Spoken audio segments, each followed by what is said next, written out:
Hello there, welcome back. Today I'm going to talk about the three Wonka films, which was Willy Wonka and the Chocolate Factory, Charlie and the Chocolate Factory, and Wonka.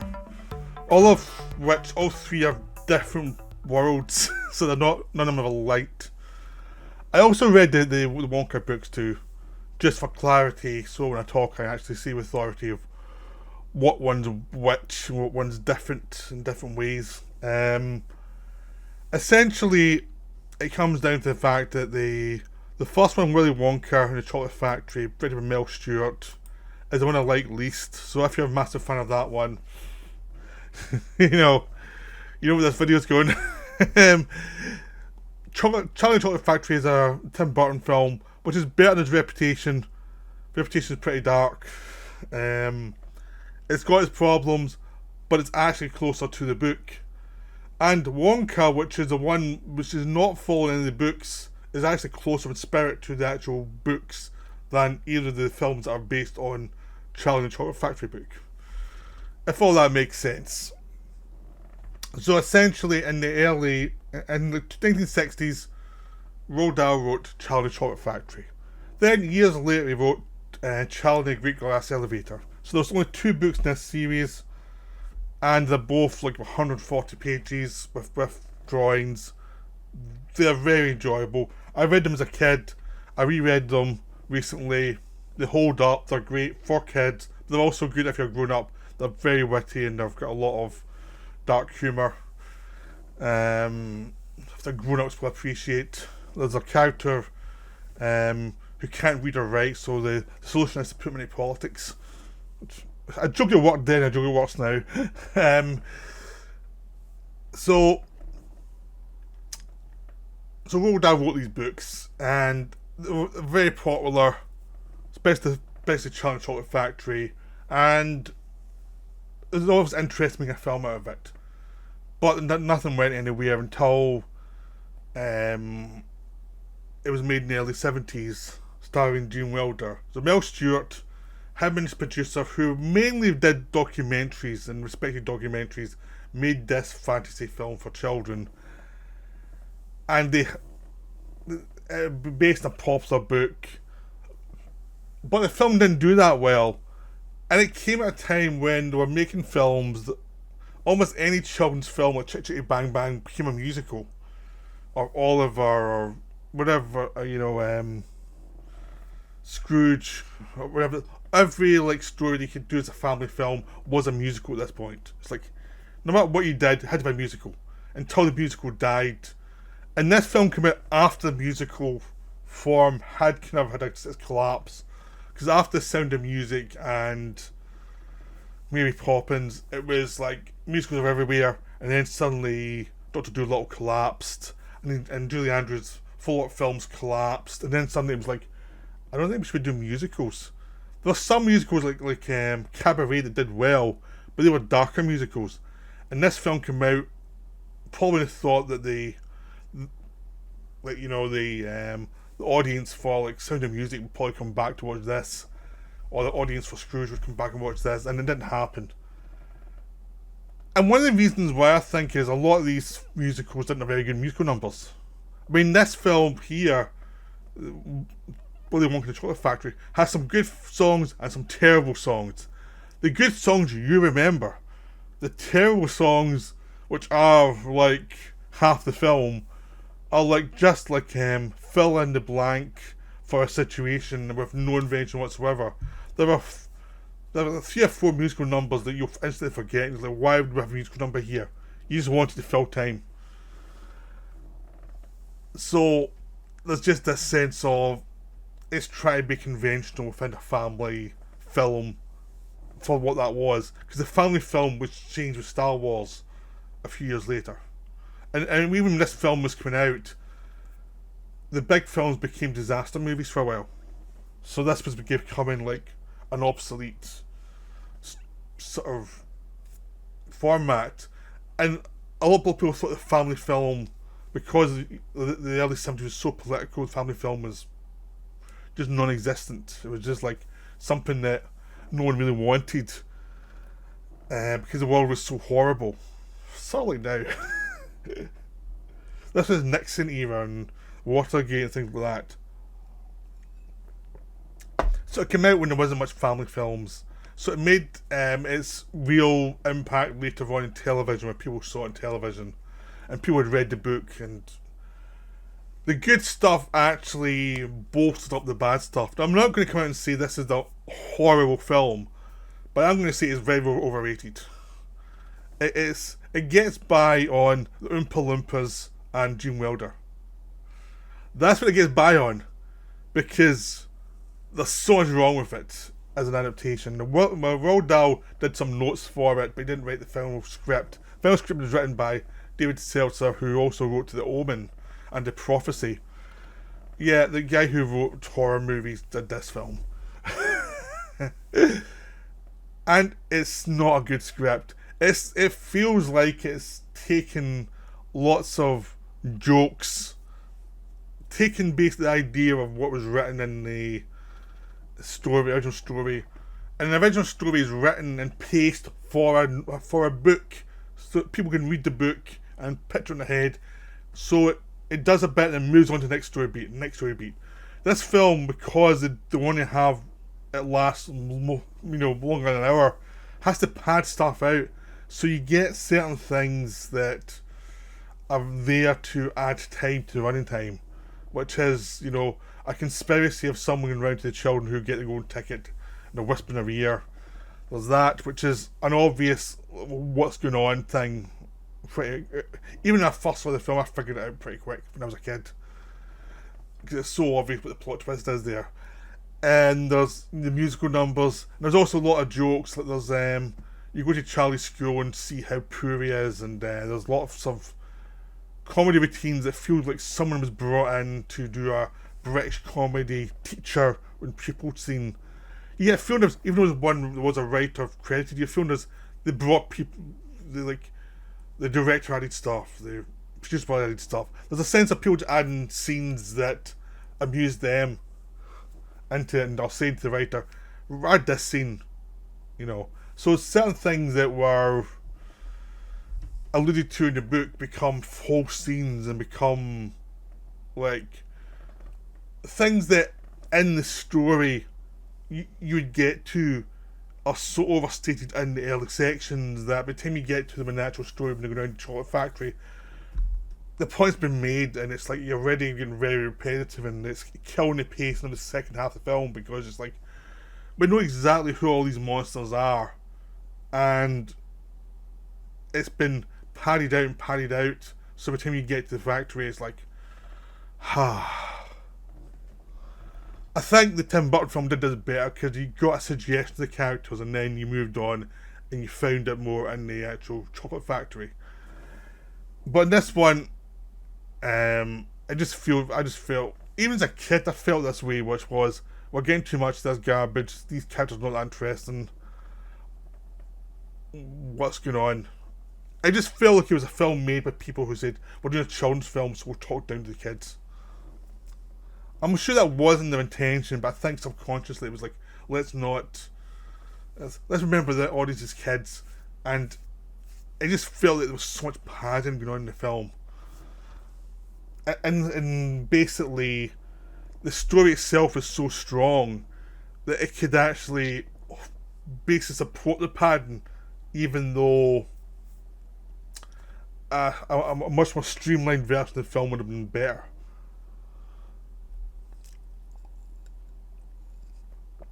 So basically the big problem with the film is your Charlie is pretty boring. It's the lead character is the least interesting part of the film. The whole story of Charlie and his family is far more impactful in the book, and I actually watched a lot better in the Tim Burton version because they've got a kid there that actually makes you interested in him. And this one, the kid's too old already, and he's wearing jeans and very kind of modern clothes, and in a way that it just feels like there's not an actual world. It's shot in Germany, so it's an American character. It's an American actor talking American in Germany, so you don't know where you are, really. It just feels like this weird thing. And they're saying, oh, it's a magical world. And it's like, no, it's Germany. It's obviously Germany. I know Germany. Most people know what Germany looks like. And in Germany, for all its charms, does not scream European charm. Germany screams these people, this culture likes very weird architecture. It's not. The other countries have more interesting architecture that's more old-fashioned and interesting. Germany is eccentric, and so it's over-designed. And then when you get into the factory's meant to be this fantastic world, but the budget won't cater for it. So you go into the chocolate factory, and most of the chocolate factory looks cheap. And again, when I was a kid, I thought it looked cheap, and I was just a stupid kid. But even then, I was like, this isn't a chocolate factory. This is just this tacky looking thing. It's like, ugh, this doesn't work. So I'm going to a lot of things I felt as a kid because I read the books and it was like, this film's a disappointment. This film is too long and it's a disappointment, and a lot of these songs are boring. I mean, basically, the songs that people remember are the Oompa Loompa song, Pure Imagination, and Candyman at the start. Those are 3 songs that work, but the rest of the songs are terrible, and they just drag the film down. Most of the characters are non-existent or they're overplayed, and they're so overplayed early that by the time you get to the later sections, it's pretty tedious. And it's just held together by Gene Wilder. Gene Wilder is wonderful in the film. He does understand the character. He's the reason why this film has a longevity. If he was not in the film, you would not remember this film. It would be like, what is this weird thing? What? It's just because of him. He carries the whole movie. Because the kid actors are just mediocre, really, in the parts. They're playing broad parts, but they're not very memorable. And as I said, because they're overdone from early on. Charlie's just a boring character who adds stuff to make him more interesting, but it takes away from the purity of the character in the first place. And it makes the end make no sense. Because at a point, Willy Wonka says, do not do this. And Charlie does it anyway, but he still gets the prize at the end. And it's like, well, that's not... He's just discredited himself in front of the guy who's going to give him the prize. So it doesn't make any sense. And so everything relies on Gene Wilder. And he's up to the challenge. He plays it like you're never quite sure what he's thinking. He's enjoying the fact that these children are getting a comeuppance. And there is a general charm to him. Like, he can see the strange bits of dialogue that Roald Dahl wrote in the book. And he's the only person in the film who can see them. And that's to make them sound right. Everyone else trying to approximate the book just seems overdone. But he's the only one with the actual skill to do it properly. So whatever film he's got on in his head is better than the film you've seen. Is one of those things I could see.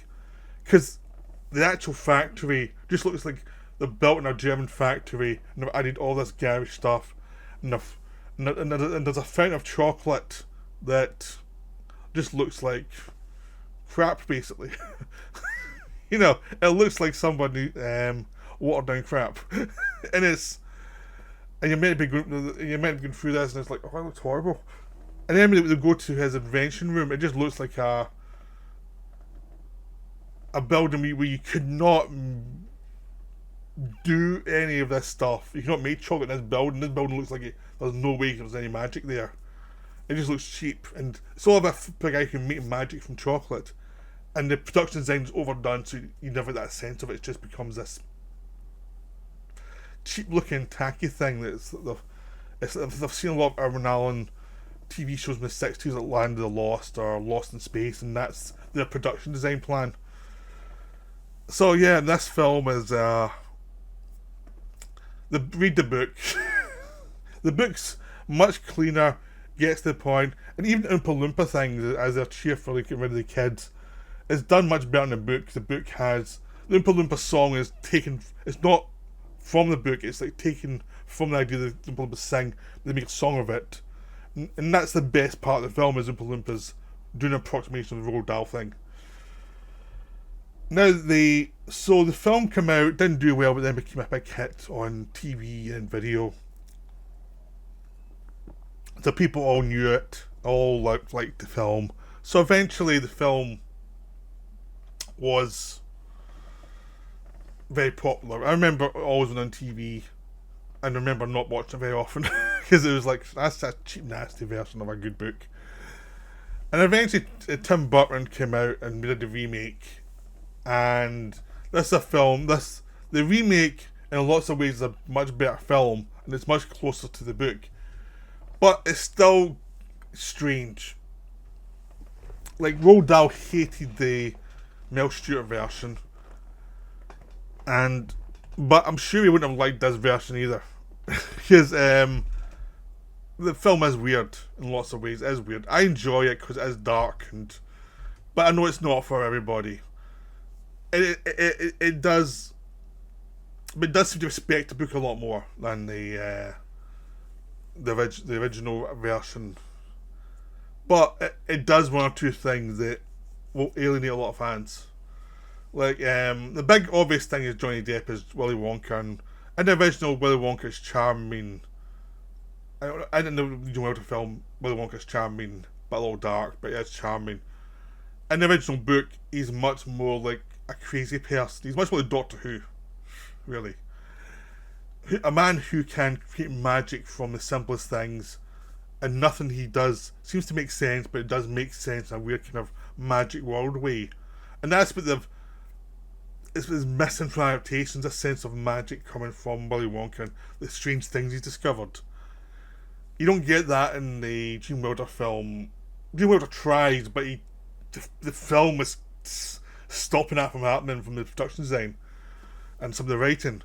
In this version, Tim Burton version, it's suggested, and there's lots of affection for the suggestion of that, but Johnny Depp is so strange as Willy Wonka, you don't quite get the feeling of a man who's in a world of magic and who has a lot more to give. You get a guy who's freakishly weird and strange and doesn't like children very much, which works for me, but for lots of people it doesn't work. So I know if someone hates this film, I know why they hate the film. I don't always get if someone loves the original, why they love the original. Apart from Gene Wilder, but beyond that I don't get it. And that's why I get why some people hate this film. But I like it because of some of the things that people hate about it. It's also much more in line with the book in lots of ways. Like, Charlie's father's in this film when he's not in the Gene Wilder one. They spend much more time with Charlie at the start, and they focus on Charlie, and the whole idea in the book is it's from Charlie's point of view. It's about him hearing about Willy Wonka, that's a great man, hearing about the golden ticket, and it's all from his point of view. In the Gene Wilder one, it jumps away from Charlie so much that it becomes annoying because it's more about jokes than actually the story. In this one, so even when Charlie's in the scene in the older film, the emphasis is always on someone else. Some weird supporting character actor. In this one, the focus is on Charlie and his family and him seeing the world and the golden ticket. And you get an idea of who the characters are, who are the going to be their children very quickly, and then you move on. And you do get a sense of all the strangeness in the world. And you also, the world of the chocolate factory is much more like, this is a world that's depressed. This is like a northern town in Britain type of thing. This is like, the industry has come and gone, and you're basically left with a world that's been left behind, and all there is a chocolate factory. And the rest of the world's going on and has all these wonderful things, but this place does not have that. And these four characters, these other four children, come from the rest of the world, and they've all got the advantage of the rest of the world, and Charlie doesn't.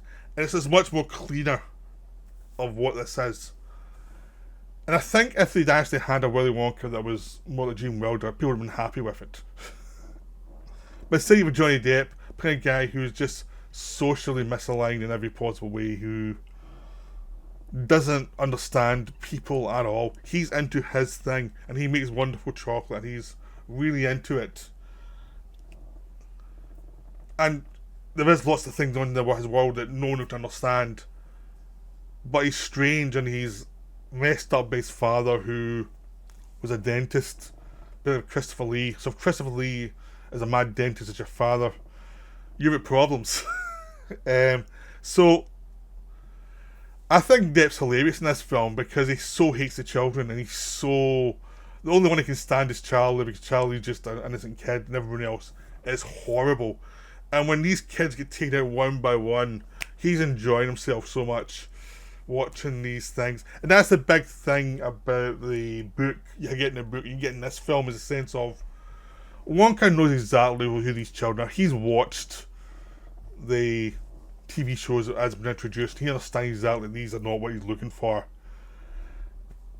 And he's taking great pleasure and has probably planned how to take them down one by one.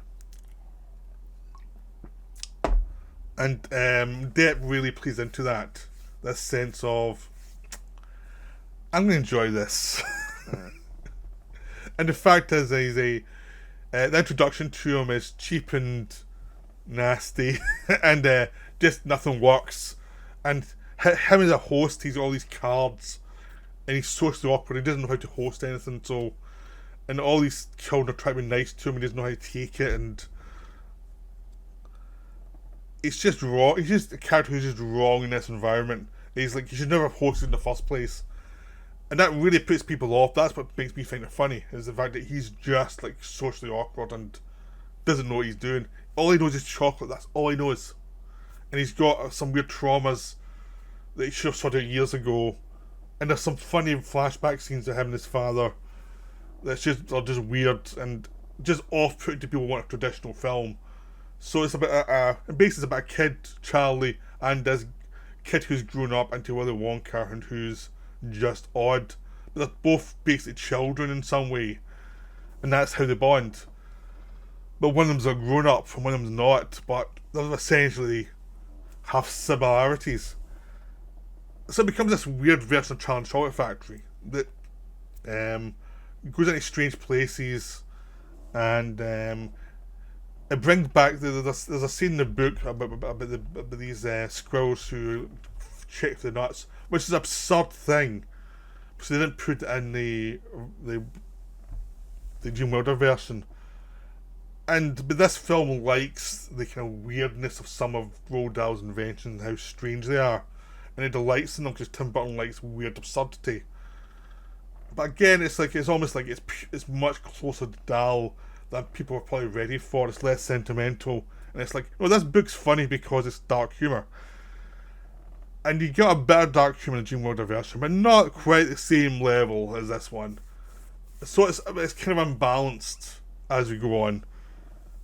But there's a lot of stuff in this version about the elevator going up, down, left, right, and there's all these things with Oompa Loompas, all played by Deep Roy, all of whom are weird individual characters. And it's much closer to the book, and they're building this fudge mountain, and they're doing all this stuff underground. So the factory on the surface is not the factory at all. It's underground. In the book, you get underground before you get to the factory. And this film is much more like that, in the sense of everything's below the surface, everything's weird. As soon as you enter this world, it's a magic world and everything's weird and logic doesn't make sense. That film doesn't quite nail it entirely, but it's much closer to that sense of it's a world that doesn't make sense. And it's a world you get what you deserve. But I don't know, I just really like this film. This is it's definitely one, it's a love or hate film. I really love this one and really hate the other one. So there you go. I like the Dahl books more than... It's one of the things when you read a book before the film comes out, you've got a certain way of seeing it. And if you see the film first, you have a different way of seeing it. But I read the books first, so... There we go. So now we have Wonka. Wonka's the Paul King film. Came out after he'd done the first two Paddington films, and it's delightful. It's not perfect. The story's kind of slight. So it's the least memorable part of the film is the story itself. It's basically Willy Wonka comes to town as a young man, as a naive young man. He learns from his mistakes, and he has to deal with main chocolate makers who are all corrupt, and he has to outwit them so his chocolate can go into the marketplace. It's a very basic story. It works fine, you're watching it. Just afterwards, it's the thing you remember least about it. You remember the characters. Wonka has all these characters who end up working with him to help him with his plan. He's got a young girl who's been placed in this workplace that Wonka finds himself in, which is run by Olivia Colman, and all these other people she's conned into owing her money when they probably didn't. And basically, it's basically them against the system. And that's the story base. The story is very basic.